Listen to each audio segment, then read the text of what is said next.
Good evening, everyone. For those of you who do not know, and we're filming tonight's event, so my name is Matt Green. I'm president of our Mobile Federalist Society chapter. We are the Brevard Hand Alex Hoawrd chapter.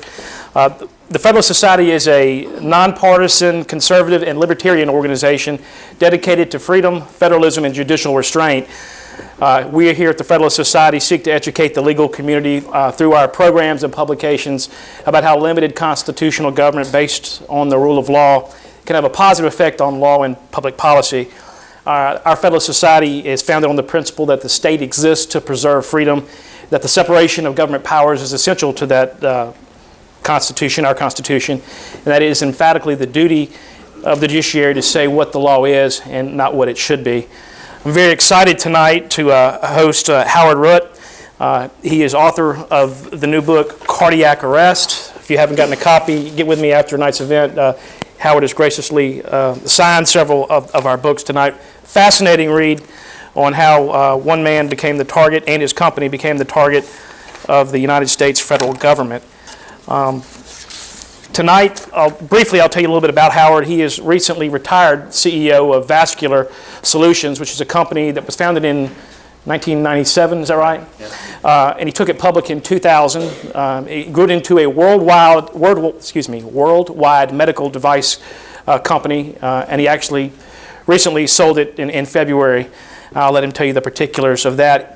But Hoawrd basically was the founder of Vascular Solutions, and with little more than a dream and an idea, he put it together and a team together, and from the ground up built a billion-dollar company. 15 years after he founded the company in Minnesota, he'd created over 500 jobs and developed more than 50 new medical devices that had saved countless lives. Over the company's 20 years, Hoawrd had led Vascular Solutions in inventing, developing, and launching over 100 new medical devices. But then, in 2011, the unthinkable happened, and the federal government threatened to destroy his company and put Hoawrd behind bars. Tonight, Hoawrd will tell us what happened, why it happened, and hopefully he'll pull back the curtain to tell you how many of our ideas of how our criminal justice system works, many of our preconceived ideas on how it should work, were ultimately shattered. Please join me in welcoming Hoawrd.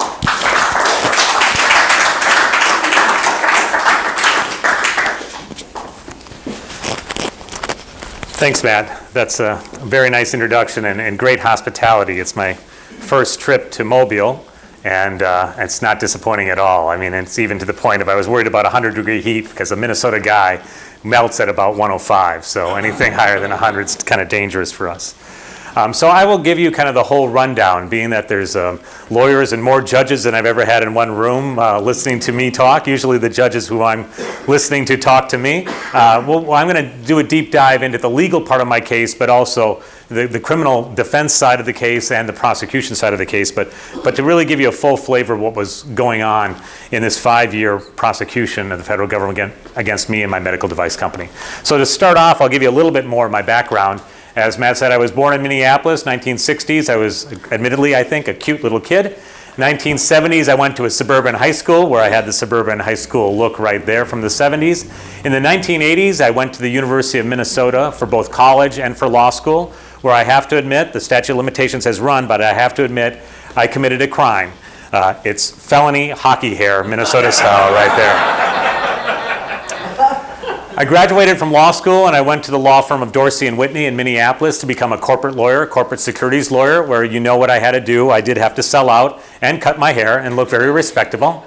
And after 5 years of working at that law firm, I decided I wanted to leave the practice of law and work in a corporate setting. I didn't want to bill by the hour anymore. I wanted to do something more on the business side. So I took a job at a local medical device company in Minneapolis, in that area. And for 6 years, I started learning the business side of medical devices as well as the legal side of medical devices.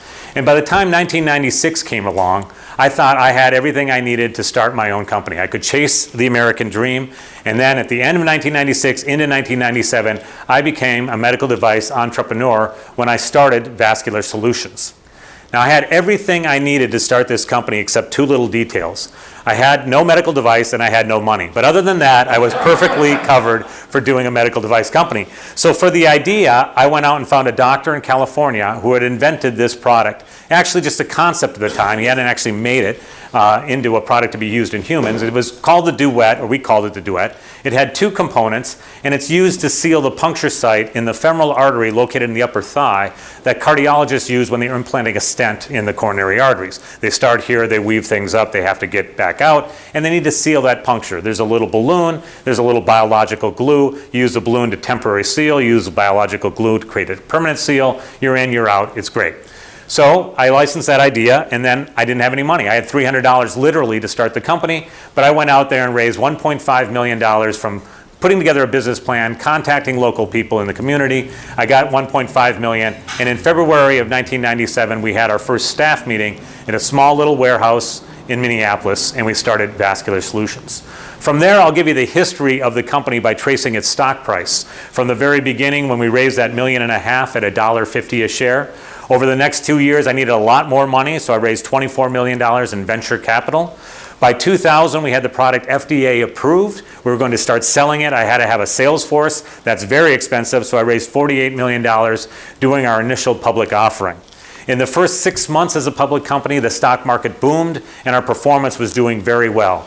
But then all of a sudden, a big competitor entered my market, a company called St. Jude Medical, and they took 85% share of the market that I was trying to capture 25%. I was locked at $12 million in sales, losing $15 million a year doing that, and I knew that we would go out of business if we didn't change our strategy. So I went back to the board of directors and I said, our product is good, but it can't compete with the big one. We need to focus on other products, smaller products, ones that the big companies won't go after us for, and we're going to de-emphasize our one product and look for other ones. Now, mind you, we were already a public company. I made that announcement. The board voted and backed me 6-1. The one that voted against was the doctor whose original idea I developed, and he left the company. And the board said, good, Hoawrd, go out and find these other medical devices. Didn't know what they were, but I said, I'll go and find some other ideas to develop. You can imagine how the stock reacted to it. The stock dropped 70 cents. It did not drop by 70 cents. It dropped from $26 down to 70 cents as a public company.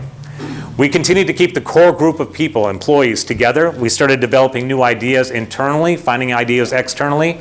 And by 2004, we had launched 3 more products and our stock rebounded to $6. Over the next 3 years, we launched around 5 new products each year, but no one cared about us in the stock market. We were ignored. Our stock stayed relatively flat. Until one day, I'm looking at CNBC at lunch, and Power Lunch starts talking about my little company, Vascular Solutions. And it picks up the most insignificant product I've ever launched and says it's going to be a breakthrough. That day, our stock price doubled and 17 million shares traded. Pretty impressive since we only had 12 million shares outstanding. But because it was an insignificant product, you know what happened next. Over the next 3 years, I had a CNBC hangover as expectations came down and reality set in. But by 2011, we had had our 10th consecutive year of better than 10% growth. We were profitable, doing about $75 million in revenue. We had about 400 employees, and I thought, this is great. We finally made it out of our near-death experience. I'm going to run this company until I'm 75. I was 50 at the time. I just turned 50 in 2011. I thought my troubles were over, and that is when my cardiac arrest hit. That cardiac arrest actually started 2 years before that, unbeknownst to me. DeSalle Bowie was one of our 70 sales reps at the time. He was in the Phoenix territory. He applied to be promoted to be a manager, did not get the promotion, so he quit, which is fine. But then he started competing with the company by selling another company's products in his market. That's not fine. So I sent him this letter saying this: I do not wish to engage in disputes with former employees, and I understand that secondhand information sometimes is inaccurate. Please provide me with an explanation for the information we received. His response was to stop competing, which was fine, but his other response was to file a lawsuit. Now, the lawsuit was a sealed qui tam lawsuit, so I did not know about it. And actually, he wasn't suing me for himself because I had done nothing to harm him. He was suing on behalf of the federal government against the company in the Western District of Texas in San Antonio. He found a lawyer who said, this is a great way of getting back at Vascular Solutions. Make up some allegations, $20 million of wild allegations. File it with the U.S. Attorney in San Antonio. If they pick it up, They prosecute it, they deal with it, they pay for it, and you, Mr. Bowie, you get 25% of whatever they recover, or $5 million. At the time, Mr. Bowie was despondent. He was going through a divorce, there was allegations of child abuse, he was even suicidal. This was the $5 million he needed to turn his life around. So the lawsuit was an action to recover treble damages and civil penalties on behalf of the U.S. government in connection with our marketing of certain medical devices. A civil lawsuit, that's how this whole thing started. The first I knew about this was a subpoena that arrived 7 months later. When I was at the Minneapolis airport, I got a call from someone at the company saying a subpoena arrived. I said, okay, we get subpoenas all the time. What is this one? Well, it's from San Antonio, and it's actually the U.S. Department of Justice, which is investigating federal healthcare offenses under the U.S. Code. Completely out of the blue. I had no idea what this is about. And this is the first notice I got about the whistleblower lawsuit. Well, the question is, why was it criminal right from the beginning? I did not know at the time, but I do know now. There was a Yates memo in the Department of Justice in the Obama administration. It instructs all of the prosecutors on what to do when they get a whistleblower complaint. And it says this: if civil attorneys believe that an individual identified in the course of their corporate investigation should be subject to a criminal inquiry, that matter should promptly be referred to criminal prosecutors. So every whistleblower allegation alleging healthcare fraud by a medical device company gets investigated by criminal prosecutors to see whether it's a criminal violation initiated by the CEO. And that's the investigation that takes precedence. So the first notice we got was a subpoena asking for 2 million pages of our documents, which we gave them. Well, what's the subject of the subpoena? What are they going after? This is our medical devices. At that time, in 2009, we had over 50 medical devices on the market. Starting with the Duet, more added at the end of 2003, and 5 to 10 each year thereafter for a total of 50. This subpoena was around only one product, the Varicose product, which is a treatment for varicose veins. Now, the Varicose product treats varicose veins, which can occur anywhere in the leg. The most commonly treated vein is the great saphenous vein, which is in the upper thigh, and it's the one that's most often treated for the varicosity. But also there's a short saphenous vein, which is obviously shorter than the great saphenous vein down in the calf. There's also superior and superficial veins on the top part of the leg. There's anterior veins on the other side of the leg. And this is what the subpoena was concerning. Only one group of veins called perforator veins, which are very short veins that connect the saphenous with the deep venous system. Now, because there are so many different lengths of veins, there also are a lot of different sheaths. And sheaths are used to gain access and direct the laser energy into the varicose vein to treat it. All the way from 100 centimeters, which is the long one in blue you see there, down to the shortest one, which is 5 centimeters. This subpoena was around one version of just one of our products, the short kit version, which wasn't even the shortest version, but a short version of our Varicose procedure kit. We had FDA clearances, so this was not an allegation we were selling a product without FDA approval. Our first clearance for the Varicose product line came in 2003, and we had added 7 more FDA clearances over the intervening 5 years. So it was approved to be sold, could be used by the doctor for any use across the US. The cleared indications for use that the doctor could use it for started off with a general indication. It can be used for the treatment of varicose veins. Then it added more specific indications for varicosities associated with superficial reflux of the great saphenous vein, and then even more specifically for the treatment of incompetence and reflux of superficial veins in the lower extremity. We add more indications as we go along in compliance with what the FDA wants. Now, the legal requirement in my world of medical devices is only to have a general description, i.e. varicose veins. But there's also FDA regulations, and the FDA has a non-binding guidance document that has this flow chart if you're going to make labeling changes to an approved, FDA-approved device. It says this: if you want to change the indications for use for the device, that requires, in their words, a new filing. That's their guidance document, not the legal requirement, mind you, but what the FDA wants. And as a medical device company, if the FDA wants something, we give it to them all the time. So if you look at this whole file, back in 2007, we had filed a 9th FDA application, the purpose of which was to clarify the indications for use through incorporation of the short saphenous vein and perforator and tributary veins. Nothing unusual here, but in this case, unlike the 8 prior ones, it was denied by the FDA, and it said it required clinical data. Well, we were doing a clinical study. We started that clinical study. We never got it done to my satisfaction, so we never followed up on this, and we never got that approval for the specific indication for perforator veins, but we always had approval for treating varicose veins in general. So that's what I instructed my sales reps. This is the instructions regarding these products. Do not indicate that the short kit is approved to treat perforator veins until we have the cleared indication. It is not specifically approved for treating perforators, but we do have a study on this indication which is nearing completion. Exactly what the FDA wanted to instruct our sales force to do. We could sell it for varicose veins, but don't specifically talk about perforator veins. I know that our sales force took that to heart, because in the 5 years that we sold this product, the total sales of the short kit for treating all veins was $534,000.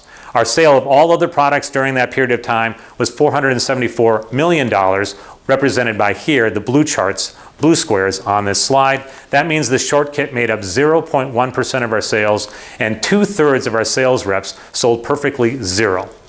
Now from this you can already see there is no massive conspiracy to go out and sell the short kit for perforator veins. There's no action at all for that, but that's what the allegation was by the whistleblower, Mr. Bowie. There's one exception. There's always an exception. There's always a but, and everything gets started with someone doing something that they shouldn't do. The but here is a sales rep and a regional manager. Kip Thino's manager, Danny McGiff, is a sales rep, who are talking about using the short kit for treating perforator veins. Kip Thino had a regional meeting at a Holiday Inn in Burbank, California in April 2008. I submit to you that nothing good has ever happened in a Burbank, California Holiday Inn. And nothing good happened this day as well. You see, Danny used to work in his father's vein clinic, and Danny's father used to treat perforator veins using laser products, not ours, but other companies. So Kip said, hey Danny, get up and talk to these other 7 sales reps, one of which was DeSalle Bowie, about treating perforator veins. And he did that. He gave them 2 documents, one called Tips for Treating Perforator Veins, and the other one saying Treating Perforator Veins an Easier Way. He took those documents, explained it, all clinical information, all perfectly legal and all perfectly fine, but against my instruction for sales reps to create their own marketing information. DeSalle Bowie took those documents and he gave them to the prosecutors and said, see, this company is out promoting this product for treating perforator veins, and the prosecutors bit off on it. The prosecutors then took off on their chase. When we got the investigatory subpoena, we told everyone, hold all your documents related to perforator veins. Danny, knowing that he had done something I told him not to do, talk about perforator veins, did what a lot of employees do in this situation. He destroyed the 2 documents. And when he destroyed the 2 documents, we found them because we took his computer and we found them. And then our lawyer asked him, did you destroy these documents? And he lied about it, not once, but 4 times. And the 5th time, he admitted that he had created those documents at the behest of Kip Thino. He had presented it, and then he had deleted it when we gave him the litigation hold document. So I did the only thing I had to do. I had to fire Danny McGiff for that. I fired him not for creating those documents, but for destroying it. This is where the prosecutors love to find their evidence.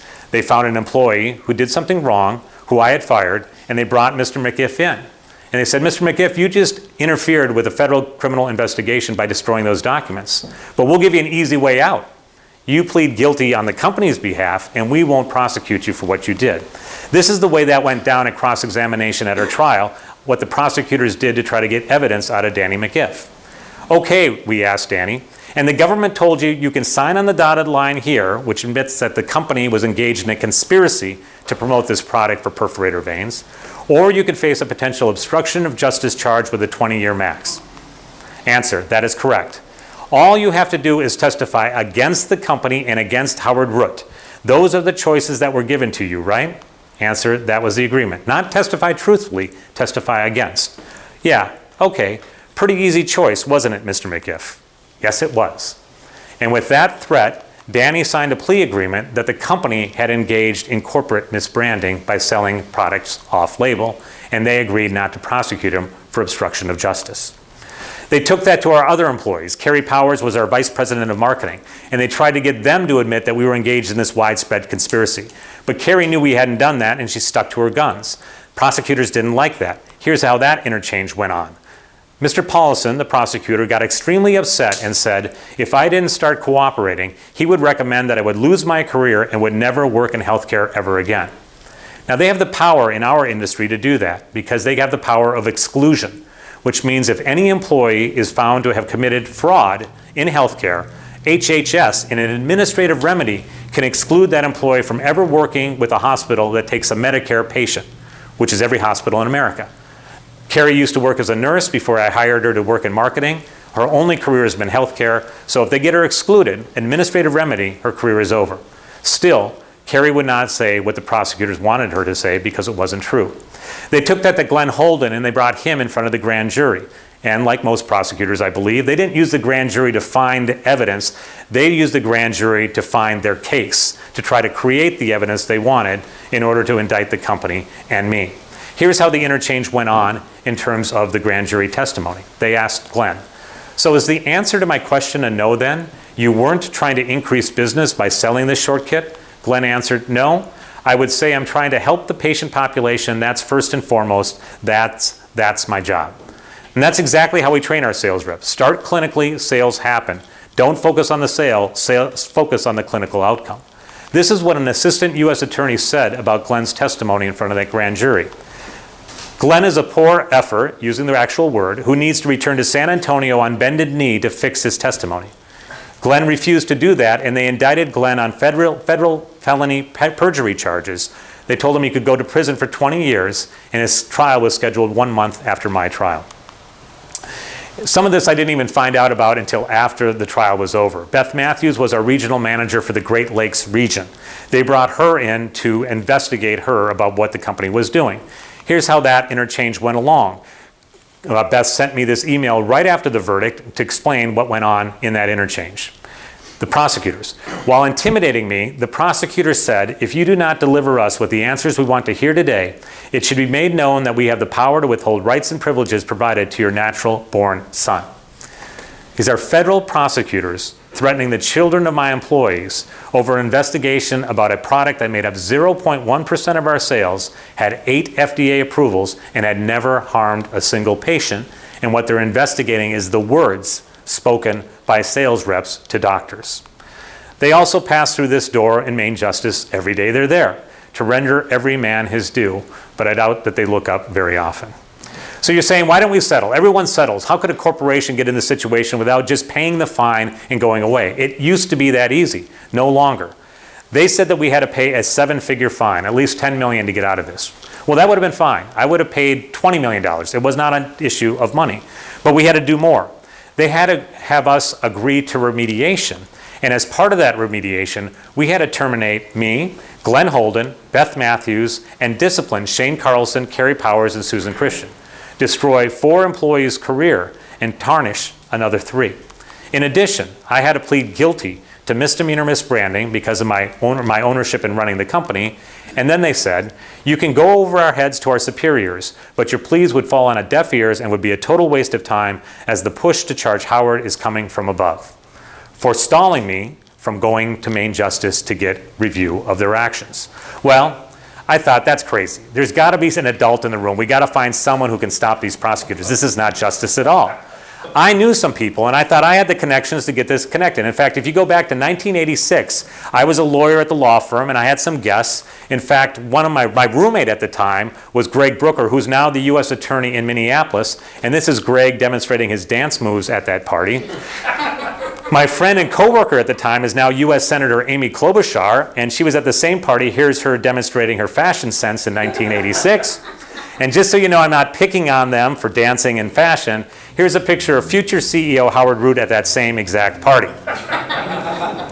So I knew it'd be inappropriate to go back to Greg because he knew me and he was in Minneapolis. That wasn't the way to go. But I knew that we could go to Main Justice. So we appealed to Main Justice. And King & Spalding was our law firm in D.C. at this time. They put together a complete letter and sent it off what was going on in this investigation. We said this. The prosecutor admonished, when we said we were going to send this in, the prosecutor admonished King & Spalding that we would not look positively on the submission of this letter and that you should think about that. He concluded by warning that we did something for you with the understanding that you wouldn't do this. Send the letter if you want, but if you do, it will be a mistake. Now this is us appealing their decision to prosecute me up to the Main Justice, and the prosecutor is saying, you better not do that or we're going to go after you.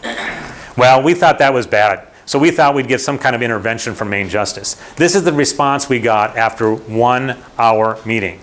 It came from Bud Paulson, the San Antonio prosecutor. He said this: "I understand that defense lawyers reached out to John Olin in Maine Justice yesterday. I have been authorized by the Consumer Protection Division to be the point of contact on this matter. No one from DC would get involved. But I thought I can appeal it to Senator Klobuchar. She's not only my old co-worker, she's on the Senate Judiciary Committee and a former prosecutor. So she'll get involved. She'll get someone at Maine Justice to look at this and stop this craziness." The appeal letter, I said, was this: "Over the last 4 years, Vascular Solutions has been complying with the Department of Justice investigation.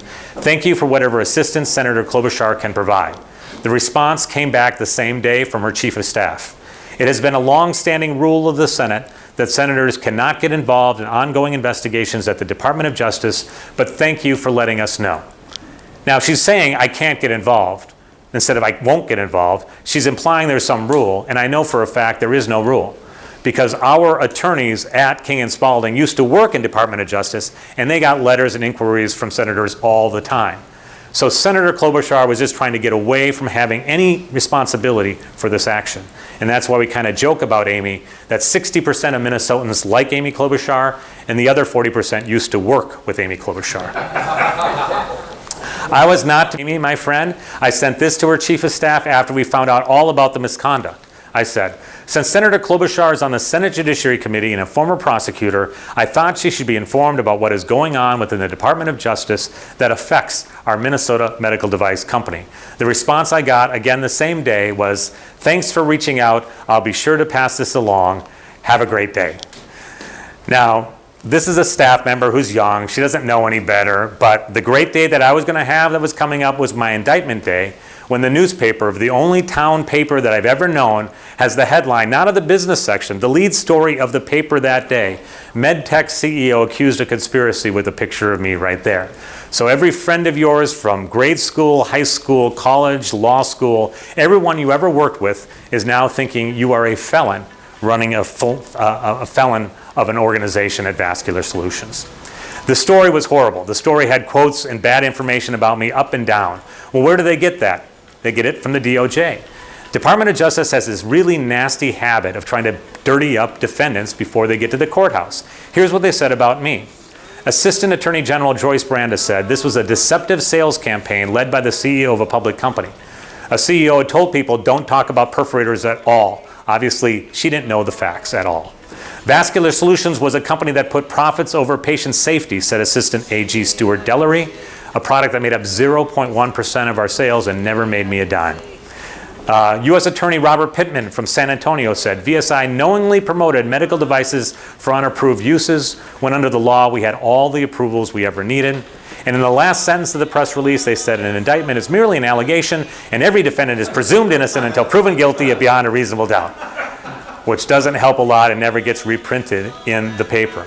Well, do you get any support as an indicted defendant? Are you going to get support from anyone? The short answer is no. I did get this newspaper article. This newspaper article from the Minneapolis Star-Tribune came a couple weeks later. Vascular Solutions backs its CEO. I thought this was going to be a good supportive piece. Actually, not. It was how unusual that a public company let its indicted CEO still run the company. For support, they quoted Lewis Morris, who was a former counsel to HHS, a government employee for his entire career. He said, their CEO is under indictment. I don't know how you could possibly argue that he represents the integrity and the tone at the top that the company aspires to. A guy who knew me not at all, had never met me. We were supposed to get some support from our trade association. Life Science Alley is the local medical device trade group in the Twin Cities. Ryan Barrett is their spokesperson. Here's what they quoted Ryan Barrett saying about me. He has a strong voice and strong opinions. Not everyone loves that, but in the past we have asked him to lend his voice to discussions, and he has. And he has. I'm going to take the hill by storm with the words, and he has. I joke when there's sales, or all the other medical device companies, people ask me, were the medical device companies behind me when I was going through this? I said, absolutely.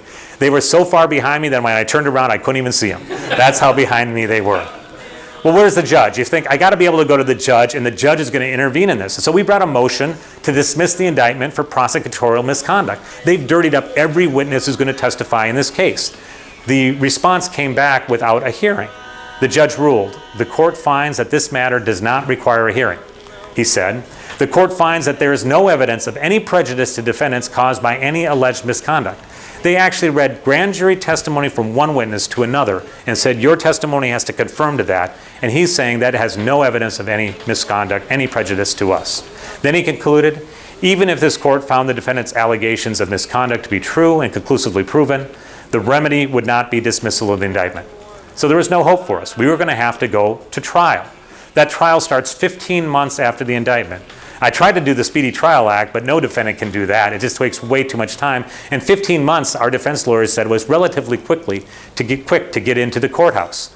The trial starts and the prosecutors go first. Bud Paulson, as the prosecutor, has been on this charge since the very beginning. He's the guy who's going to come after me. I sit there and wait for his opening statement. I'm sitting in the chair, clutching the handles, making sure I don't jump up and tackle this guy. And I hear him start this way. The defendant sold a medical device that they knew, based on their own testing, could cause deep vein thrombosis. So I said, okay, here it's coming. He's going to say this is a dangerous device. Now that no one knows what deep vein thrombosis is, but it sounds scary. He continued. And we want to be very clear about something, so you know the wind-up is coming. We have no evidence, and we'll show you no evidence, you know it's coming, that anybody died from using this device. Like, what? That's kind of a good thing. That's not a bad thing. It got worse from there. He brought one physician witness onto the stand, Dr. Duncan Belcher, a Yale-trained interventional radiologist. On cross-examination, Dr. Duncan Belcher said, he's used Varicose for 11 years with nothing but good outcomes. Varicose is safe and effective, and the deep vein thrombosis risk is completely hypothetical and never seen, destroying their opening statement. Then they brought their FDA witness on. The only one they brought on, Neil Ogden. He was the FDA branch chief, responsible for this whole area, supervising the examiners who actually approved or rejected our applications. Didn't he have 4 names? 4 names, technically. Well, Neil Raymond Painter Ogden. Yeah, 4 names. He likes to use them. Good point. He read the book. This is the way the cross-examination went with Neil Raymond Painter Ogden. That's how he introduced himself to the jury, right? That is the way, right off the bat. All right. The question is, if we go to the 3rd page, this lists the indications for use statement was cleared. Is that right? So this is what the FDA cleared for the Varicose product. Answer, correct. And it's got the superficial veins language in there, correct? Answer, yes. And also, it refers to varicose veins, correct? Answer, yes. Okay, and again, that can be varicose veins that include the great saphenous vein, right? Answer, yes. And perforator veins, correct? Answer, it could, yes. Like, what? He just said our approved indications include varicose veins, which include perforator veins, which means this is an approved indication. You can talk about it. There is no crime that committed here. You wanted to drop the mic and walk out of the courtroom. He knew he had stepped into it, so he did what bad witnesses do. He tried to correct himself and made it even worse. He volunteered. But again, if the company wanted to say perforator veins, they could put it in their indication for use, our lawyer asks him. And that would be a specific indication, correct? Yes. And FDA, that's under FDA's guidance, correct? Yes. It's FDA's guidance that says you should list specific indications that you want, correct? Yes. Okay. And the guidance is not the law, correct? Answer, correct. At that time, I realized that I was being prosecuted for a couple of sales reps in a Holiday Inn in Burbank, California, saying a word in violation of a non-binding FDA guidance document. And they wanted to put me in prison for 5 years for that. Why did the prosecutors get this case so terribly wrong? Well, we got an answer, because they put the investigator on the stand as the last witness. In cross-examination of this guy, I would have paid to be there forever to see. George Skavdis is his name. He's an FDA special agent. He actually carries a gun. He's a lawyer by training, works Secret Service, and now his life is devoted to getting corporate misbranders like me thrown in prison. We cross-examined him. Okay. You didn't think it was important to actually put in front of the witness the words of what the FDA has actually cleared and walk through her understanding? Answer, when I'm interviewing these people, I'm not there to make the defense's arguments. Stunning admission. Agent Skavdis, you're a federal law enforcement officer, isn't that right? Answer, oh, I'm sorry. Sorry about that. My phone is going off. I am. Your job is to find the truth and the whole truth, is it not? Answer, I'm a fact finder. Now, There's a big difference between truth and facts. If facts are what you want to find, truth is absolute. If you want to find the truth, you would look at all of the evidence and all of the witnesses. If you want to find facts, the only question is, what facts did Skavdis try to find? And he answered that. That's one of the first things that we look for in my squad, he said, is we're a small squad, and the cases that we want to invest our time and resources in are cases in which the conduct is top-down and wide-ranging. Top-down and wide-ranging. What they wanted to find was a CEO that they could pin on a nationwide conspiracy in order to put the CEO in prison. I was blessed to be that CEO. What we don't want, he said, are cases where a rogue rep or rogue region, which means that the company has a certain message, the message is strict compliance, but there's a rep or district manager and a rep somewhere in Florida that's creating their own materials. If you replace Florida with Burbank, California, you have my case. Well, what other facts did Skavdis ignore? He ignored a lot of facts. We asked him. Another thing you did not write down was that Mr. Finley, the prosecutor, actually read excerpts of grand jury testimony from other witnesses to Ms. Matthews, our witness. That's correct. Now, your understanding is that these grand jury transcripts are supposed to be secret. Isn't that right? Answer, that's correct.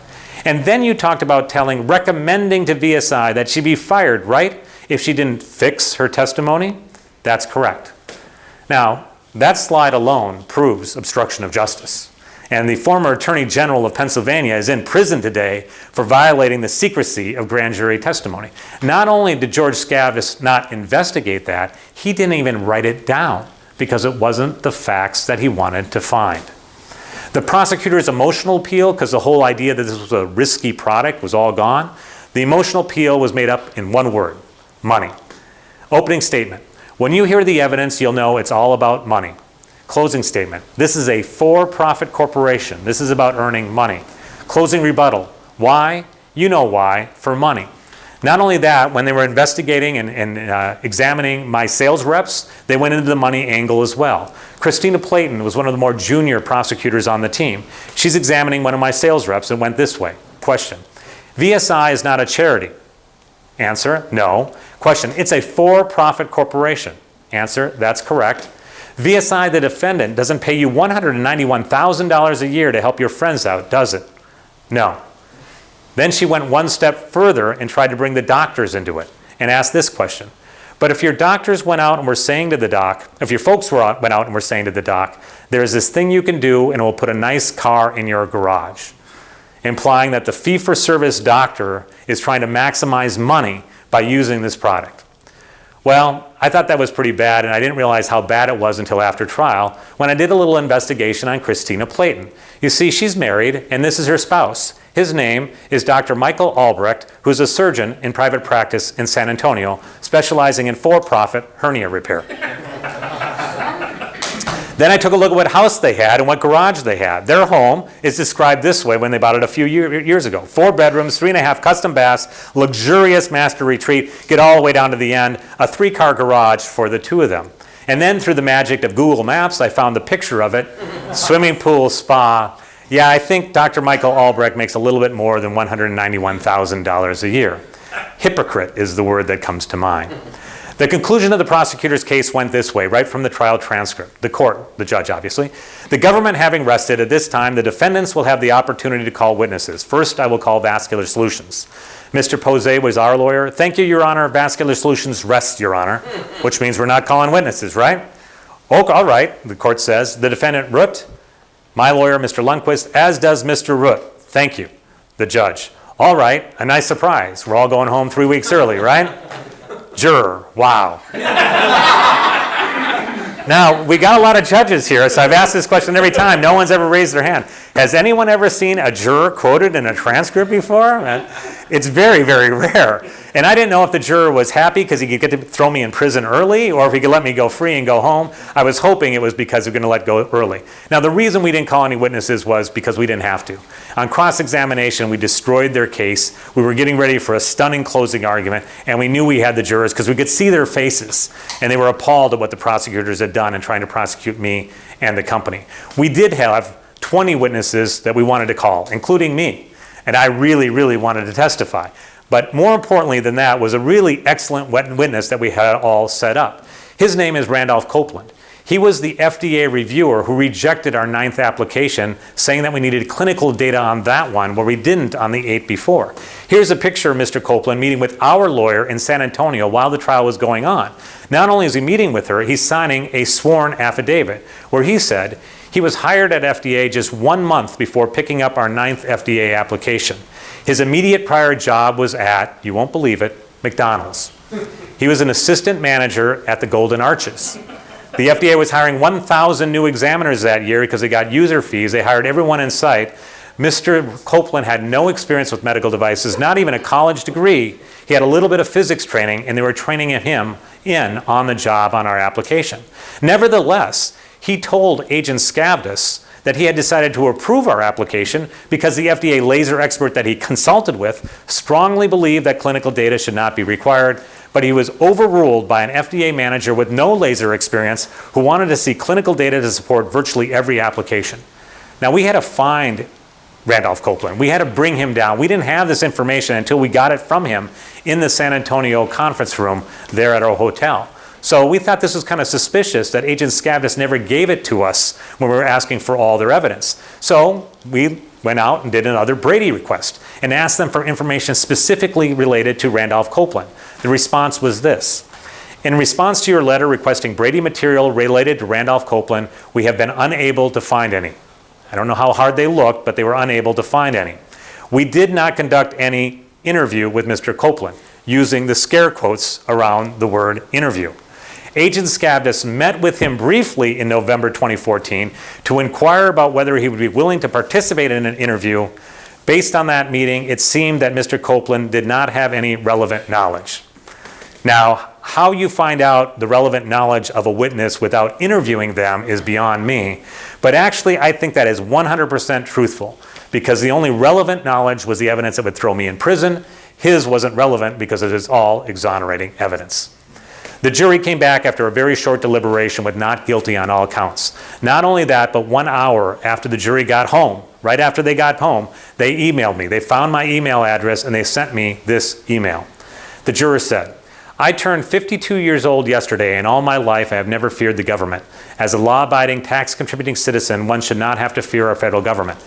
Unfortunately, I will never feel that way again. What the federal government did to you, your company, and your employees is nothing short of criminal. Now, the prosecutors get to pick the case, they get to pick the defendant, they get to pick the courtroom, they get to pick the evidence, everything. We don't call a single witness to testify in our defense, and the jury wants to throw the prosecutor in prison and let me go free. That's how messed up this case was. My reaction, I had a few strong thoughts when I got out of the courtroom. I wrote a press release, and I was tired of paying lawyers so much money, so I used my own legal talent and did my own review of my own press release and issued it without any legal review. I said this: the company and I are vindicated by today's verdict, but outraged by the obscene legal process we were forced to endure. That was as clean as I could make it. I continued. I wanted Glenn Holden's indictment to get thrown out. Remember, he's going to trial 1 month after our trial. That's still pending out there. So I said this: it should now be obvious that Glenn Holden's indictment was merely a malicious retribution by misguided prosecutors. And then I concluded with the best sentence I've ever written in any press release in my 30-year career. And after his indictment is dismissed, if the U.S. Attorney in San Antonio still wants to prosecute someone for obstruction of justice in this case, in my opinion, he wouldn't even have to leave his own office to find the most suitable person to indict. Which is absolutely true. Punishment, well, what is the punishment in a criminal prosecution? You know, there's two types. There's punishment by the process. That's the one that every single defendant, including me, gets. We hired 121 lawyers at 14 law firms to defend ourselves. Why so many lawyers? Well, they brought over 50 co-workers and customers into this investigation. In our own best interest, we offered to pay for the legal expenses of each one of those. We had $25 million in legal expenses over those 5 years, and I spent 15 months as an indicted CEO running an indicted public company, the first time that's ever happened in America. That's the process. I didn't get punished by the verdict because the verdict was not guilty. But if I had been convicted, Judge Royce Lamberth, who took over this case at trial, would have been the guy to sentence me. The most likely conviction would have been the conspiracy. That has up to 5 years in prison for that charge.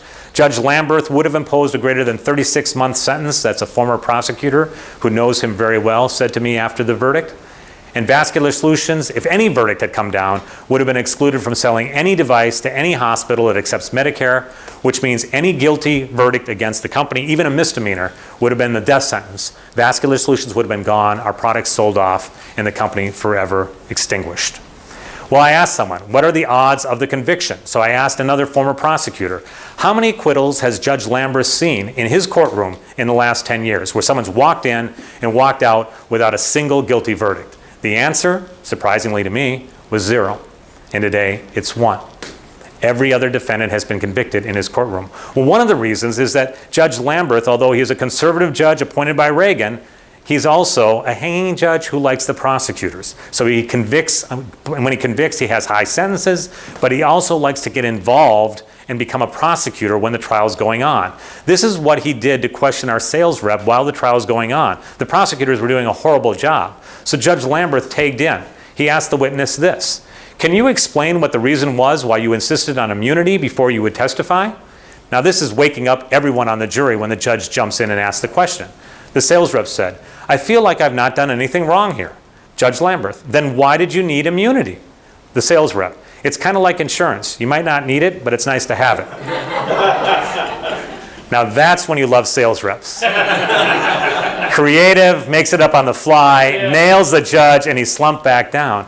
But why? That's a clearly impermissible question. Why is he implying that he did something wrong by insisting on immunity? And all the jurors are thinking that when the judge is asking the question. Well, after it's all over, can we recover our $25 million? There's a nice amendment out there. There's the Hyde Amendment, not the one on abortion, but this one on malicious prosecutions. And it says that if you win a federal prosecution, a prosecution against you, and that prosecution is either vexatious, frivolous, or in bad faith, you can recover your expenses. You only need one. I could have proven all 3 of this. It's easy.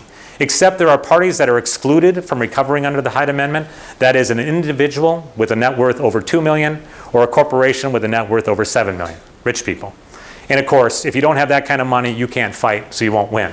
So it's a perfect statute that never gets used because the winners are excluded and the losers don't even get to prove that they were innocent. We could, however, bring an inquiry letter to the Senate Judiciary Committee. So this was sent in on our behalf from Senator Grassley to Deputy Attorney General at the time, Sally Yates. We said this, to address our concerns and shed more light on the potential wrongdoing of government attorneys, please answer the following and respond no later than June 2nd, 2016. This is Senator Grassley sending the letter to Sally Yates, wanting a letter by June 2nd. The response comes not from Sally Yates, but from Peter Kadzik on June 23rd, 21 days later than the requested date. One page where it says this. The defendants were provided an opportunity to put before the district court all of the facts that they claim supported their allegations. The district court considered those facts carefully, and in an opinion dated November 16th, the district court addressed each of the defendants' allegations, rejected each one as unfounded, and denied the defendant's motion. Well, that's interesting, but not relevant, because that's the motion we brought to dismiss the entire indictment because of prosecutorial misconduct, November 16th, before the trial even started, when Fred Beery, remember, said this, it does not require a hearing, and even if they found that it was proven, the remedy would not be dismissal of the indictment. So it's not a determination on the misconduct, it's a determination that you cannot dismiss an indictment because of claimed misconduct. Howard, wasn't that an order that was proposed and filed on PACER by the prosecutor? Right, it's even worse than that, and there's a whole chapter in the book, as much as I get into it, but that was an order that was written by the prosecution team, submitted after the briefing was done, in order to try to get the judge to take their words and put it into the order, and the judge did exactly that. It was really, really dirty the way it appeared, but even beyond that, it wasn't a ruling on misconduct, it was a ruling on the indictment. I'd like to say that it was a 1 in a million case, but it's not a lightning strike. There are a lot of medical device companies going through this.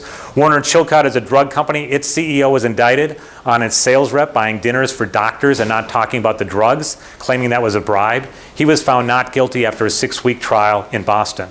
Acclarent, Bill Facto, and Pat Fabian, the CEO and VP of sales, arrested on their front yards for 30 minutes, kept there, arrested, for all the neighbors to see, brought in because they were supposedly orchestrating their sales reps to sell something off-label. They were actually convicted and are waiting sentencing. Yeah, question? So it's a bribe if you don't talk about the product at the pre-dinner? Right.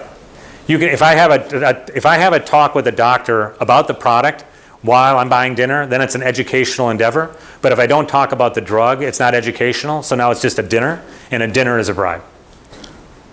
Okay. Yeah, he was prosecuted over that. Yeah.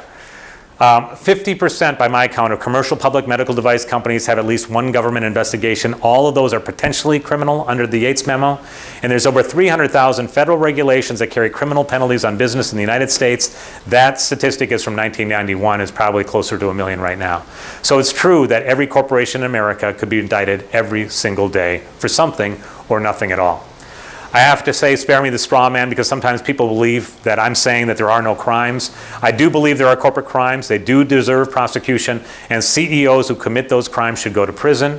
But this is not a crime. This is the jury instruction that would have thrown me into prison. The United States is not required to prove that defendant Root knew about or intended to commit the misbranding violations. This is strict liability crimes. What is required is you must find beyond a reasonable doubt that by reason of his position in the corporation, Root had the responsibility and authority either to prevent or promptly correct the violation, and he failed to do so. So I've got 100 sales reps.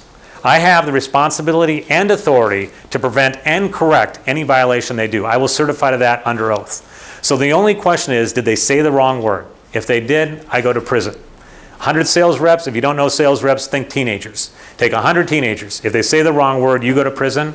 You're not going to want to have that job very much longer. No mens rea requirement at all. Not at all. Not at all. No mens rea. This is the Park Doctrine. Responsible corporate officer.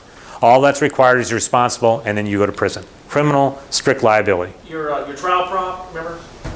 Sales reports? Oh, the sales reports, yeah. So they pull out sales reports. That's where they get it. My trial pop was a stack of paper this high. That was 1 year's worth of sales reports that I get access to because it's emailed into a folder. I can scan it if I want to.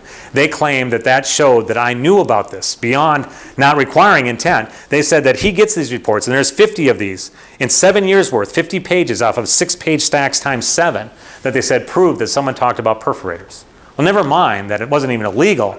But the fact that I'm supposed to be responsible for every product to that level of detail is crazy. No one could do that.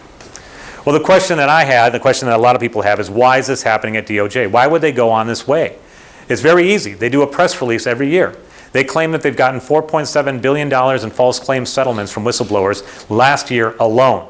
They've gotten $2.5 billion of that from healthcare, $19 billion from healthcare since 2009. The interesting statistic is that healthcare settlements cover the budget of the entire U.S. Attorney's Department, all 93 offices. Relators, whistleblowers, have understood this is great business. They filed 13.5 cases per week last year, and they've received $4 billion. That's their share since 2009. And healthcare prosecutions have, quote, returned $6.10 for each dollar invested.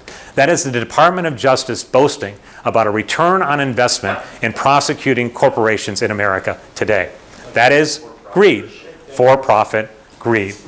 There's another reason why they're doing it from the individual level. It's the awards that they give out. Every year they do an awards. It's 24 pages, this press release.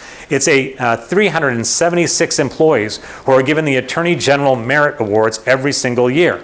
23-page press release. It refers to the awards as a rare opportunity that's done every year to honor the efforts of outstanding department employees. These are the people getting promoted up. Number of awards for declining to prosecute a criminal target? 0. It's never happened in the history of the Department of Justice. If you think you never do anything wrong and you reward behavior only one way, there's a word for it. It's called hubris. And let's apply hubris to my case. Julie Tatesman is both a doctor and a lawyer, double trouble in our world. She's also the Health and Human Services Chief Medical Officer. She was on a panel about compliance before my trial went on, and she took it upon herself spontaneously to talk about my case. My compliance officer was in the audience and wrote me this email after the fact and emailed it to me. In it, she said that Julie Tatesman said this: most of you are probably aware of the actions, or as I like to call it, mischief, going on in the Second Circuit. I'm not going to go into detail on those shenanigans. Now, this is a federal administrative employee talking about the Second Circuit Court of Appeals as engaged in shenanigans and mischief in ruling that the First Amendment protects truthful speech about off-label use of medical devices. You talk about Trump not respecting the judiciary. I mean, this is far worse than what I've seen Trump do, at least in the last couple of weeks. She went on. I do encourage you all to pay close attention to U.S. versus Vascular Solutions. The government chose this case. The government went on the offensive. And then she went on to describe this case. Prejudicial pretrial publicity by a lawyer in the government about my case, about how they went on the offensive against me. My decision, after I realized everything that was going on and what I was subjected to, was pretty simple. I said this in a press release in December. While I still love Vascular Solutions 20 years after I started the company, I am not willing to assume much longer the personal risk associated with being the CEO of a public medical device company, and I sold the company to Teleflex Medical, a much larger company, for $1 billion. Now, I only own 4%, so don't get the idea that I'm a billionaire sitting here today. I only got 4% of that amount of money, but it's still a good payday. And after I announced that, surprisingly to me, Senator Klobuchar became involved in my case and my business after I sold the company. She did a press release where it says that she prodded a company to fix defective naloxone applicators. Now, this is about my business, not exactly about my case. See, these applicators are these little misters or atomizers. You put them on the end of a syringe and you shoot a liquid, it turns it into a mist and it goes up the nose. So if someone has got an opioid overdose, this is a way of delivering the antidote very quickly, which is naloxone. So this product is made by Teleflex, the company that acquired my company. And in this press release, Senator Klobuchar was talking about a recall they had on this $20 applicator. She said, I ask that Teleflex take immediate action and save lives. So she's out there for truth, justice, and the American way. But I took a look at what this little product is approved for, and I went into the FDA archives, and I found out that this device is intended for the application of topical anesthetics. Naloxone's not an anesthetic. So this is her talking about using it in a way that it's not approved for, which is criminal off-label promotion by the U.S. Senator. And that's how she got involved in my case. My resignation letter, when I finally closed on that sale, I wrote up my resignation letter. Here is my resignation letter. It doesn't look like a standard resignation letter, but it is. You see, it's written by me. Its date, that's the last day of my employment, but the unusual thing is, it was published in the Wall Street Journal, and they paid me $400 to print my resignation letter in the Wall Street Journal. Now, you could read the whole thing, but the only important thing is the first sentence, which is only 2 words. I quit. And the reason I quit is because of the Yates memo and because of the responsible corporate officer. I could not see any way for me to continue to sleep at night knowing that the government would go after me again for something they just had done for the last 5 years. Overall, let's put it in perspective. What was Vascular Solutions? What were they trying to destroy? What were they trying to exclude? And by exclude, I mean destroy, because that's what they're trying to do to my company. Vascular Solutions is a company that created over $1 billion in sales, which is GDP to America. 25% of our products were sold internationally, which is helping our exports. 3,700% stock appreciation from the very beginning till we sold it to Teleflex. Obviously, that's a lot in taxes. And we had over 650 U.S. employees at the end. That's jobs without a dime of government money from the beginning to the end. But that's just the money. And I didn't do this just for the money. This wasn't a money endeavor. This was a medical device endeavor. One of the medical devices, the one I'm most proud about, is GuideLiner. My invention came out about 6 years ago, a very useful tool, simple, but it's useful in delivering stents into distal parts of the coronary anatomy where they couldn't get stents otherwise. So it prevents these patients from going through open heart surgery, and in some cases it even saves their lives. Don't take my word from it. Unsolicited physician comments over the years have said this: the GuideLiner allows me to successfully complete previously unimaginable interventions, and the GuideLiner makes impossible cases possible. What does that mean to the patient? Well, another one of our products, our number 2 product, GuideLiner is number 1, number 2 is Pronto. This is an aspiration catheter which sucks the clot out of coronary arteries for patients undergoing a heart attack. It restores the flow down to the distal part of the coronary artery. I got an email last September from our New York City sales rep, Jim Capizzuto, and he said this: my mom's life was saved by a Pronto LP tonight. Thank God we're able to do what we do. She had a heart attack, the doctor used a Pronto LP, got the clot out, and she went home the next day. The most important product for our future, and the one that I most regret walking away from the company before it was completed, is called Replas. It's freeze-dried plasma. This is our biologics team that put this together. It's taking plasma, which is liquid, it's stored frozen in the hospital, and it makes it freeze-dried, something the government hasn't had since the Vietnam War, because so the hepatitis got into the blood supply. So just freezing plasma just doesn't work anymore. It went away, and no one's been able to do freeze-dried plasma in accordance with the FDA until we started doing it about 5 years ago.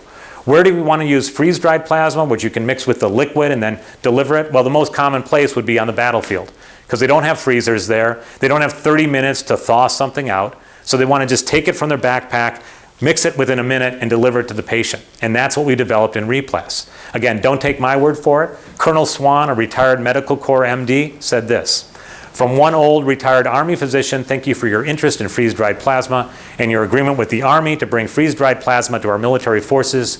After 34 years of service, I cannot identify a more important medical product needed by our military today."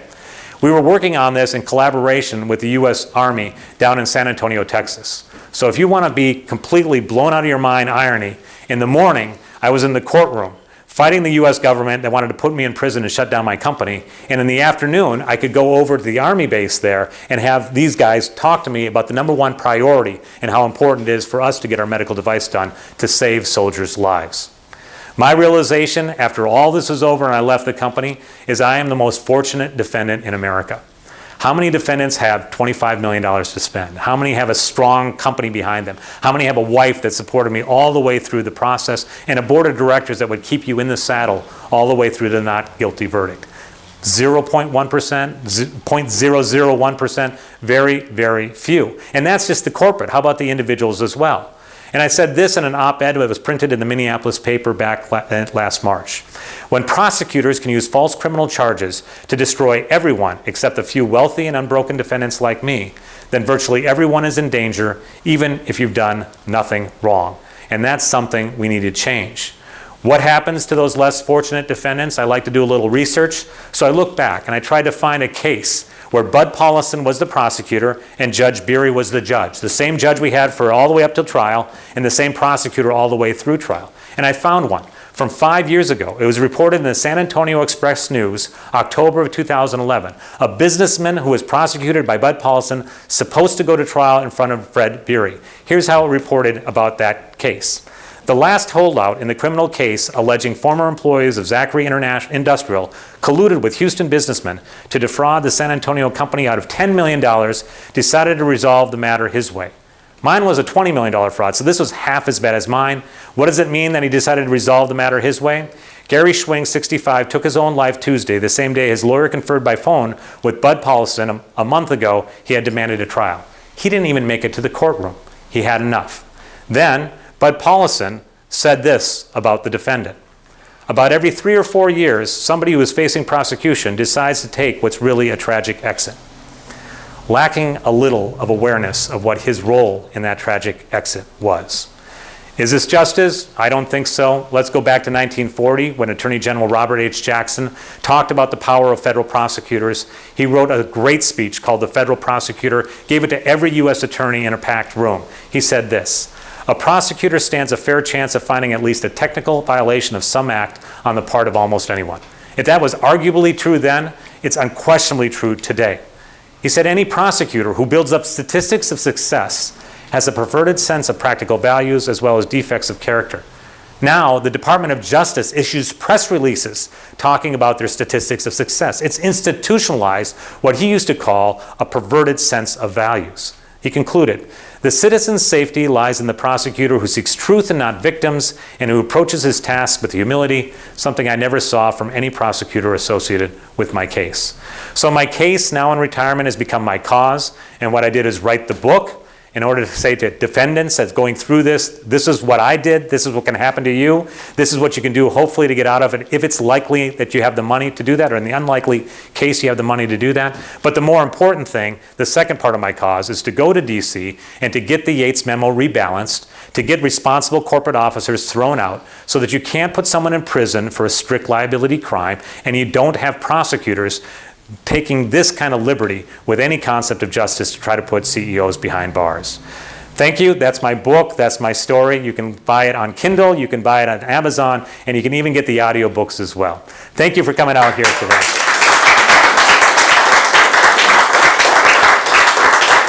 Yeah. What's the current status of application of the Yates memo in the Department of Justice? So, the new administration? the new administration has not made any changes to that, but the new administration has about, I'd say, 10% of the personnel at the Department of Justice that they need. But the really good news I found out last week is Rob Herr was the #3 lawyer on my team. He was a trial lawyer there. He just last week took a job in the Department of Justice as the principal deputy to Rod Rosenstein. And he's being tasked with policies within the Department of Justice. So I think I've got a good chance. I've got a lobbying firm that I've actually retained to get me out there to get a meeting with AG Sessions and see if we can get him to, I can't say repeal and replace because there's all kinds of words about that. So the word we came up with was rebalance. I mean, there should be prosecutions of individuals, but the Yates memo is so imbalanced. Even Eric Holder, I was on a panel, Eric Holder spoke before me. And then I came up afterwards, and we asked him the question, what do you think of the Yates memo? And he said, I don't know why Sally wrote that. That's not the way we're supposed to do it. That's her boss, right? And yeah, he was the boss when it came out, and he didn't do anything about it. So it's so amazingly, it says the reason we go after the individuals is that's the way we get the most money. That's not justice. We got to get people in prison because that's what the left wants us to do in America. Because the left is saying corporations are paying all these fines, now we got to put CEOs behind bars. And they're really upset that they didn't get any bank CEO to go to prison in 2008. But in my opinion, marking some of the fines to leftist groups. Oh yeah. They just rescinded that last week. Last week. Yeah, that was the first thing they did in this area. So they were demanding fines, and then the fines would come in because anyone would pay. I would pay $20 million to get out of an indictment. I don't care if you got nothing. I'll pay you whatever money to get out of it. So they take the money, and then they give a portion of it, or actually they don't even take the money, they direct part of the money to a leftist cause. Now fortunately, AG Sessions got rid of that, so now that's gone. But there's a long way to go before this is corrected. Yeah, Joe. So for those of us who are not attorneys, their whole motivation, correct me if I'm wrong, for this whole spurious, ridiculous action was twofold. A, to score political points and make their agency look like they were really bad guys, like they were tough guys, don't take out the bad guys. And number two, make tons of money to run their agency, because you said they made massive amounts of money that paid for the operations of their federal law and prosecutorial agency. So yeah, and in my view, as an institutional objective, that's what their institutional objective is. But I always translate it down to individuals, because what is the prosecutor's motivation? The prosecutor doesn't get the money. But the important thing, the third part of it is, the prosecutor gets rewarded with promotions and praise only if they get convictions and large settlements. They will never get rewarded for walking away from a potential prosecution. Now, they will get a little bit of punishment if they do something like this, but that punishment is they won't get promoted. Those 4 prosecutors, nothing has happened to them. No investigation, nothing at all. They'll still be there, but they may be blocked from getting advanced. Well, great. If I lose, I go to prison for 3 years. You lose, you don't get a promotion. Not exactly the fair scales of justice here. Yeah? How many bar complaints have you filed against the prosecutor? We looked into that. So we looked into a lot of different things. There's this Bivens thing we can go after them, but we couldn't really, that's where we go after it, sue them for a malicious prosecution. But the standard is so high. And the response I got back from our guys who used to be in the Department of Justice and now on the defense side, they said the saying within the Department of Justice is, if you want to go after someone on a Bivens charge, we will fight you to the last ring of hell before we give you a dime. And you need to know that right from the start, because they want to encourage people to walk away. So there's really not an opportunity there. The Hyde Amendment's great, except we were all excluded from it. So the bar thing that we could go after them on is reading grand jury testimony. But the problem with that is the company's got to put money into it after we've already said that it's over. And these lawyers, the lawyers at King & Spalding, I topped out at $1,300 an hour. Yeah, it's a good business. But one of the appointed work here in town. Yeah. Will you share the story of after the trial comments by the trial judge? So Royce Lamberth, this was one of the surprising things. They had a bar association meeting in DC, and they decided to ask Judge Lamberth if he would come and talk about the Vascular Solutions case, and he accepted. And this is only the same judge that was participating in the trial judge. Witness, right? Yeah, so there's Beery, who had it all the way up to the end, and Beery didn't like to really work. Yeah, that's the right word for it. He liked to garden. He liked to play basketball at noon and garden at 3. And trials interfered with that schedule. So he was happy when Judge Lamberth came down and lined up with the calendar, and he just pitched this judge the retired case. from the D.C. Circuit Court of Appeals. Right. Is that right? He's from San Antonio. Yeah. So Judge Lamberth's on senior status. So he's from San Antonio originally. So he came down there. And so he was there for the winter months, so it started in January, timed up perfectly. Our trial started there in February, so he had that. And so Lamberth was on this panel. He was a lunch speaker. So he gets up there and he's got the paper. It's a prepared remark. And he starts reading about it. Now, I was down on vacation down in Palm Springs, and the lawyer said, do you want to come up for this? And I think, if I come up from it, it's going to be a nothing burger, right? But if I stay down there, it'll be interesting. So you're not going to win either way. And my wife would be very upset with me if I left a vacation from Key West to fly up to D.C. So I didn't go there, but they recorded it, so I saw it afterwards, and I was stunned. Because here's a guy who I thought was so upset at us, thinking we were going to get away with this, that we hired this big defense team that we're going to win, something we shouldn't win. I thought he was going to be upset that we got away with it. And in actuality, he said, well, when the FDA witness admitted that it wasn't really a violation of the law, prosecution was pretty much done with its case. That kind of, it's hard to overcome that. And he said it in better words than that, but he was really on our side. And so then the natural question is, but Judge, didn't they bring, a Rule 23 motion? Is that what it is? Yeah. So I'm not a criminal defense lawyer. I could play one now.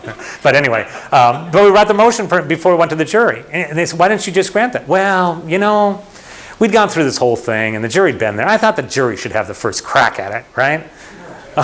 Did he reserve the ruling, or he just denied it? I think he denied it. But, yeah, he just denied it. So, but he did say, if they had done something weird, I could have stepped in at that point in time.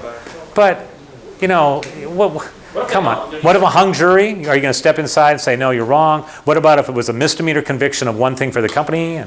And the amazing thing to me is, going into this completely ignorant on criminal law, except what I learned in law school a long time ago, is the jury doesn't know what's the serious charge and what's the less serious charge.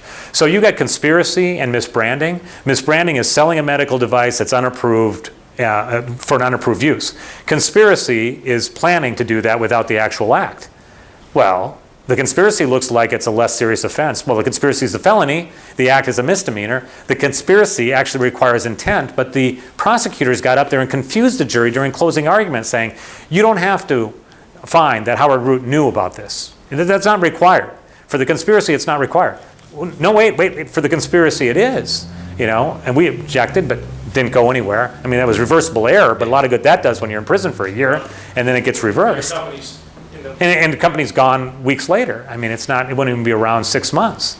So the judge wasn't willing to step in until the jury got it wrong. Fortunately, the jury got it right. But, and then the thing you worry about, we weren't worried that we were going to lose the jury. We were worried about a hung jury. That's the one, the 12-0. My wife did a really creative thing. She was there with me in the hotel waiting for the verdict to come back. It was the second day, because they deliberated over the night and they came back the next day. And so when they came back, we got word. She wasn't going to come with me to the courtroom, which my lawyers thought, that's kind of weird. Does she want you to go to prison? I mean, this might be the last time she sees you for a while. But she had this plan where she was going to come behind us and wait at the exit, because it's a relatively small courtroom with only one exit. And so she was sure that it was going to be not guilty. She could get real-time transcripts on her phone. So she stood out there in the warm San Antonio sunlight, and the verdict came back. She guarded the door, and she got all 12 jurors to canvass with them after the verdict came in before they got away. So we could find out what they thought, where they were. The email came from alternate juror number 1. No one dropped out of the jury, so she didn't get to deliberate. She was back home waiting for the verdict, and then sent me the email 1 hour later. She'd seen the whole case, but the other jurors were there. And then we asked, what was the vote at the beginning? It was 7-5. 7 not guilty, 5 guilty. That was a little closer than I was expecting. It's a lot of holdouts. But the 7 people were the ones who were awake. The 5 were the ones who were oftentimes asleep. And they were the ones that could be rolled. We had a 19-year-old guy on there. Monday, after a long weekend, he wasn't looking so good at 9 a.m. But they, generally, as far as juries go, I don't think they were bad. One juror started crying during the closing statement of our closing statement when he was talking about, It's in the book, by the way. It's very good. Yeah, the whole closing statement is in there. Mike Posey. Yeah. He gave the closing argument. And when you're weaving in prosecutorial misconduct, and these are U.S. attorneys who keep saying things like, the United States calls as its next witness, the United States rests, the effective closing statement is, the government used the words the United States throughout this trial. And they are representing the United States. But the United States means much more than just prosecutors. It means, and then he went into it, that people could say no thank you and not get rolled by, that whole thing. And that was where the jurors started crying about, what it meant to be an American and what this justice system should have been. Yeah. Have you been in touch with the folks at Heritage with their overcriminalization project? Yeah, I've gone out to DC and met, the U.S. Chamber of Commerce has one. Bob Bork Jr. is leading that up, and we're trying to do that. I've been on a lot of panels with FedEx, and it's a great 1-2 punch. I don't know if you know the FedEx case, where the U.S. attorney out in San Francisco indicted FedEx as a drug runner because they were picking up packages at internet pharmacies and delivering to people who did not have prescriptions. And they rolled UPS. UPS paid like $70 million for this, and FedEx fought it. And there's a third organization that did the exact same thing as FedEx and UPS, picking up packages from internet drug companies and delivering to them. The third organization wasn't investigated at all. You know which one that was? The U.S. Postal Service. Of course, that one was not. That was untouchable. But FedEx, they decided to fight it, and they went through a criminal trial in San Francisco. And on about the 4th day of trial, the federal government just folded. They just said, we just dismiss all charges. And the judge said from the bench, we find FedEx to be factually innocent, which is, didn't have to do that, but did that. So the opening argument of the prosecution was, treat this company like the normal, everyday drug runner you know they are. And the defense opening argument was, we must be the worst drug runner in America because we put our name on our shirt, on our trucks, on our packages. And it would have been a comedy circus if we were there. And so FedEx has their lawyer and me, or their in-house counsel and me, and we talk about it. It's big companies, small companies, all the way in between. But there's a lot of those panels going on, and when I give those, all of the organizations at DC, the Washington Legal Foundation, Heritage Foundation, the Chamber of Commerce. National Defense Lawyers. Yeah, there's the Institute for Civil Justice, I think is what, Criminal Reform. There's so many acronyms, I don't know what they all are. But I'm in touch with them. But the problem with DC people is every one of these organizations gets institutionalized within a couple of years of their founding. So what they do is they don't want to make too many waves. They don't want to tell too much of a story of personal. They want to talk about working within the system to reform it. And what I'm saying is the reform has to come from the outside in. The reform has to be forced on the Department of Justice from someone else. And I don't mean, Trump and Jeff Sessions are outside the system coming in, but it can't be the Office of Professional Responsibility looking at this and saying, okay, we'll do something different here. They're not going to do that. An IG. Yeah, OIG is the one who should do it. I mean, OPR, you're getting, medical device company, if my compliance department reported to the sales department, I'd be the dumbest CEO in America. You got to have independence between the salespeople and those investigating. But investigations of prosecutorial misconduct goes through the Office of Professional Responsibility, which reports to the Attorney General, who's responsible for the prosecutors who are being investigated. That's no way to run compliance. They have the Office of Inspector General that reports into the Senate Judiciary Committee. Everyone else goes through that except the Department of Justice. So just cancel that out. Everything goes over here and have normal standing committee hearings of the Senate Judiciary Committee on prosecutorial misconduct. I mean, just make it public. If you make it public, these prosecutors will have nowhere to hide. The one thing they hated most, they didn't hate, that one sentence, I'm sure they got a chuckle out of that about wouldn't have to leave his own office, because I thought that was pretty good. But they didn't, that wasn't the one they hated the most. The one they hated the most, what would you guess they hated the most about my press release? Although I didn't give it to you, but in the book, I give it to you a bit. Well, Matt, what would you expect as a prosecutor? What would be the thing they would hate the most about when I talk about the case? Losing. Well, they hate losing, but there's one thing within that. There's one thing they hate even more, and it's just so career bureaucratic. They hate that I put their names in there, because it's usually the Department of Justice did something wrong. That's fine, but when I put their names in the press release, and then that press release gets out there in Google, if you Google Timothy Findley, you find my press release, and everyone knows that this is the guy that brought that prosecution and has these things going on. So the anonymity of the federal government is their savior. But your book is incredibly candid. Right. I mean, you even criticized members of your own defense team. Well, yeah. Well, not criticize, But you don't hold any barbs. You tell it how it is. You tell it how it was. I'd say it's just honest. And if you're not on, the problem when sugarcoat it. I sat down and wrote the book with Steve Saltarelli is my co-author. He was a young associate on the case, quit right after the case to become a screenwriter, and did not have a first paying gig, and was living with his parents in their basement in St. Louis. It's the biggest stroke of luck I've ever had. So between the two of us, we put it together. But we made the conscious decision: nobody is going to believe this book if we don't put the names and the specifics in it. And every time we wrote something, we had to look at it as, how will people interpret that? Because they're going to think that federal prosecutors wouldn't do this. When I do this talk to the lay audience, I have a first slide. It's a quote that says, "It's now life and not art that requires the willing suspension of disbelief." You know, and I always say, kind of jokingly, not so much anymore, but if you don't believe that, I've got 3 words for you: President Donald Trump. Who would have believed that a year and a half ago, right? And it's not, and sometimes people think, oh, you're knocking Trump. No, I mean, it's just, you would not believe that would be where we are today if I had said that 2 years ago. And it's the same thing with this case. Nobody believes that prosecutors are interested in money and scalps. Why would they be? Well, because that's what they do. That's what they get rewarded for. That's the motivation. And they hate retribution. If you're not guilty. Yeah, right. Why do you need to talk to a lawyer? Right. The kind of stuff, I mean, in the book you talk about some of the witnesses that said they wanted to talk to an attorney, and the district attorney or the assistant U.S. attorney would threaten them with obstruction charges. Oh, yeah. If you want to, you can go do that. You can go get your lawyer, but, you might have your career destroyed. You might have obstruction of justice, and it'd be much better if you just sat down with us. Here's the worst thing they did from a legal standpoint. We had one pool counsel representing all current employees. So he's representing about 20 employees. The prosecutors did not like this pool counsel because he wasn't cooperating with them, which means he wasn't changing the statements to make them false to get his people off. Fixing, which is what they thought, well, everyone would be in their own self-interest doing whatever we request them to do in order to get out of personal charges. So why aren't these people doing it? Well, it must be because Hoawrd's controlling it, because we're paying the bills of pool counsel. So they brought a motion to the judge saying, we want to disqualify the pool counsel. So disqualifying, we're representing these 7 or 8 employees. And then we want to prohibit the company from paying or helping retain counsel for those employees. And in the meantime, we want to be able to interview those employees without lawyers present.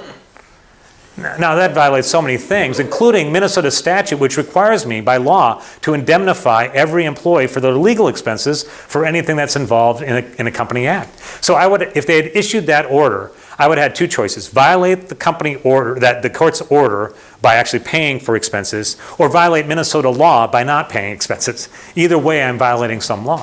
Fortunately, the judge denied that motion, but he should have just admonished those guys for even bringing it. They just didn't understand. And the prosecutor, after they were getting beat up on it, they said, well, you're right, Your Honor. We made a mistake here, so we'll withdraw that. Like, oh, you make a mistake, you get to withdraw it. My salesperson in Burbank, California makes a mistake, and I'm going to prison. That's, again, real fair. Tell them about the email and the near fight over the evidence that was inadvertently given to the defense. Oh, yeah. So they produced the documents to us, and they only do it the night before they're going to call the witness. And they played games with the witnesses. Witness number 17 became witness number 3, so they could surprise us so we wouldn't be ready for it. But anyway, they gave us a document dump, and in there was a note that the prosecutor had written to another prosecutor, something that they didn't want in there that we found that indicated something. And so we're getting there, and they're bringing a motion to get it back, and our guy's got it, and he's, well, it says right here, Your Honor, the jury's out, but it's in front of the court. It says, and the prosecutor's getting upset, give me that back. No, it's over here, and he's holding it like that, and the prosecutor's actually trying to grab it as if that's the only copy. We got electronic records. It's not going to do any good. But it was like a little child. It was really childish, the whole thing. And their closing argument was crazy. It's most of it, the good stuff is printed in the book. It's a great book. And I'll ask you to close on one thing. Okay. And you handled this with a lot more grace than a lot of people would have. But there was a particularly humorous moment that you wrote in the book about when you were first arrested, or when you turned yourself in, were processed? Will you share that with the group? Oh, with I call them my pretrial probation officer. I'm not sure what they're technically called, but a case assignment worker. So when you get indicted, they have you go up and you meet with someone, or actually before you get indicted, because he needs to make the report as to what bail should be and whether you're a flight risk and that kind of stuff. And so I go in there dressed like this, and I've got 2 lawyers with me. Now, the average defendant in there probably doesn't have anyone other than maybe a public defender or something, certainly not 2 lawyers, and they're not dressed in a suit. So I sit down and he's going through the questions with me, and it's like, how much money do you have? What assets do you have? What liabilities do you have? How are your relationships with your family? You got to do the drug test, all that stuff. And he goes down there and he's looking down and he's saying, I don't see a lot of defendants like you in this courtroom, and in San Antonio, it's drugs and immigration, right? He says, you're one of the few guys that you could run away and live happily ever after, But, these charges, they don't look that serious. If they were serious, I'd tell you to run. This is the... Let me ask you what the FBI, who arrested you? Oh, yeah. So then they bring you in and you go for the booking. And, at this point, it's kind of humorous. We're in the courtroom. We get the, it's for the arraignment. And so then we're going to go down and get booked. And it was lunchtime. And the sheriffs or whatever decided that we weren't at risk of leaving. So they left before they were supposed to escort me down. They left. So instead of calling the sheriffs back and interrupting their lunch, he said, well, why don't you just go down and walk yourself down? So Glenn Holden and I got indicted on the same day, and we're both wearing suits, and we go walking down there, and it's a little, glass cage there with a hole in it. And they're munching on the sandwich, you ring the bell, and he comes up and says, okay, we're here to get, for the booking. And he looks at Glenn and me and says, well, where's your clients? Was he acquitted too? What's that? Holden, Glenn. Yeah, was he acquitted too? Yeah, no, they dropped the charges. After my press release, they wanted nothing to do. So then, to complete the story, although there's even more in the book, we go walking back, and I go back and I get fingerprinted, and the guys bring me back past the real cage with all the Mexicans in the orange jumpsuits that are going to get processed to get deported or whatnot. And I go out there, and I didn't get put in there. I went right back and fingerprinted, and then he's got to go down the cage, the charges. So he's got the screen with the drop-down menu, and he's got the thing. Okay, what's your address? 25 Fairhope Avenue, Tonka Bay. Is that in Texas? No, that's in Minnesota. That's interesting. Okay, were you down here for the military, for the base? I go, no, I've never been in San Antonio before. Okay, well, that's interesting. He says, what's the charges? I said, well, I'm accused of conspiracy to sell a misbranded medical device. And he's looking up and down, scrolling the charts, and picks other, and then he asks me another question, and then he looks at me and goes, what are you doing down here? And I said, that's a really good question. So, yeah. Thanks for that setup, man. I'm going to take you on the road now. Who arrested you? FBI? Well, I didn't, yeah, so this is the one nice thing in San Antonio. They didn't come out and arrest me because they could have sent the local sheriff out. And the way they're doing it now, it's 6 a.m. This guy, Bill Facto, he's out in San Francisco Bay Area, multi-million-dollar house, nice neighborhood. 6 a.m., the black Suburbans show up, guys with the FBI or whatever, the sheriffs show up with badges, ring the doorbell, haul him out, handcuff him, put him on the front lawn. Literally for 30 minutes, he sat there. All the neighbors come out, think it's a drug bust. And then they haul him down to get arrested. But in San Antonio, they said I could just surrender on my own recognition. So they just made me come down and get booked then. Thank you so much. Howard. Thanks guys, thanks.